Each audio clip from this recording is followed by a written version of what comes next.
Real quick before we start, I promised someone that I would promote their fanfiction writing. Don't worry, it's PG. It's a Calibri-centered alternate universe where they don't distance themselves after the incident. It's by Lucky21 on Twitter. Link will be in the description. Hope you enjoy it. It's just not getting the amount of attention I think it deserves. Alright, so OMORI's second manga chapter has been out for more than a little bit now. In fact, Chapter 3 isn't too far off as of the time of me making this. You don't need me to tell you that people weren't huge in the first chapter. It had scenes that the game spent hours and hours building up to, and then they just dumped them right there, like Aubrey being really vitriolic and far away. Didn't see any headspace stuff prior to really build up to that. Serial Introvert has an excellent video going over why starting in far away as opposed to headspace really just messes up everything. I'll link it down below. Either way, the long and short of it though is, despite all of the big issues we've covered in the previous chapter, I think that the second chapter of the OMORI manga is pretty good. There's some nice sweeping shots of headspace where the gang's walking through the forest. They had a fight with Boss that was pretty cool, no relation. Didn't expect him to be that massive in size. I guess you just really don't see it with the sprites. I'm just like, Jesus Christ, this guy's, yeah. And there's also some nice somber moments in the real world too. There's like despite how unrelentingly bitter Aubrey has been in the manga so far, she has this little moment where she peeks inside the garbage bin and looks at how things used to be before the incident, and she looks kind of over the horizon, all lost and stuff. It's great. I really like it. Despite how much I've enjoyed the second chapter, there are still some, it doesn't justify all of the weird stuff that happened in chapter 1. Like the odd order of events and all that. I haven't seen anything in chapter 2 that's like, oh, that's why they did that, now we can do it. If you're one of the people who didn't like that the hooligans are in the first chapter, they have acknowledged their existence here, so maybe they will appear at one point. Would love to see the Maverick and the manga art style. All of this reminds me, people really have been ripping on the art style. There definitely are a couple of frames where it's like, why are the hands drawn like that? That's weird. There's like a picture where Aubrey's hair looks like it's melting or something. It's really strange, and there's no way around it. Going off of the art style, and I usually try not to think this way, but it's obvious just from the art here that the artist is a massive Basil simp. She can barely keep it in.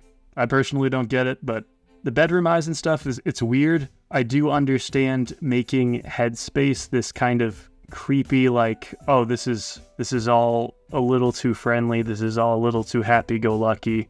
There's something's wrong. Maybe that's what they were going for. But yeah, it seems like Basil in particular is just really, what do the Zoomers say? Zesty. Oh yeah, we also get to see the exact shot where Basil disappears and gets yoinked from existence. Really cool looking page, lots of high energy, dynamic angles and all that. Also, this is kind of off topic, but there's a Discord user named StarTheCool18, and they've done some amazing fan colorations of Chapter 2 and maybe Chapter 1 also, but it's everything is like really in the lines, really channeling what we all learned in first grade. It's really cool seeing such vibrant colors in headspace. I know it's the pale color scheme from the game is beautiful. I love it to death, but it is cool seeing it through this lens. It doesn't seem like any of the detail from the original lines have been washed out.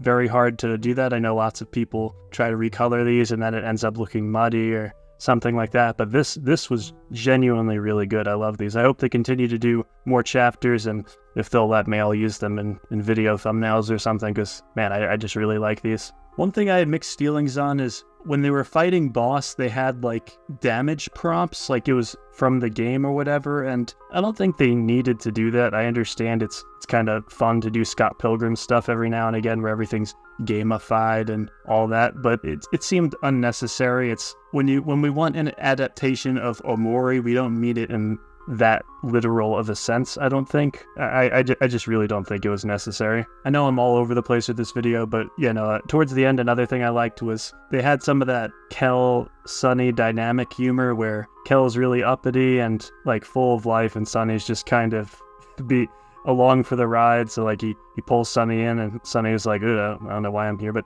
they they're nice to Basil after that spat with Aubrey, which I like. It's a cute moment. It's some character depth, which Lord knows they really need to cram some character depth into these. They don't have the luxury of having so many hours to do so when they're confined to like a dozen or so pages each time. But yeah, no, I really like this chapter. I hope you guys did too. In about a week or so, we're going to be getting the next chapter. I'll be sure to read that one live. Be sure to follow me on Twitter. I talk about fan mods all the time. Join the Discord server in the description, all that social media garbage. Thanks so much and have a wonderful night. Booba.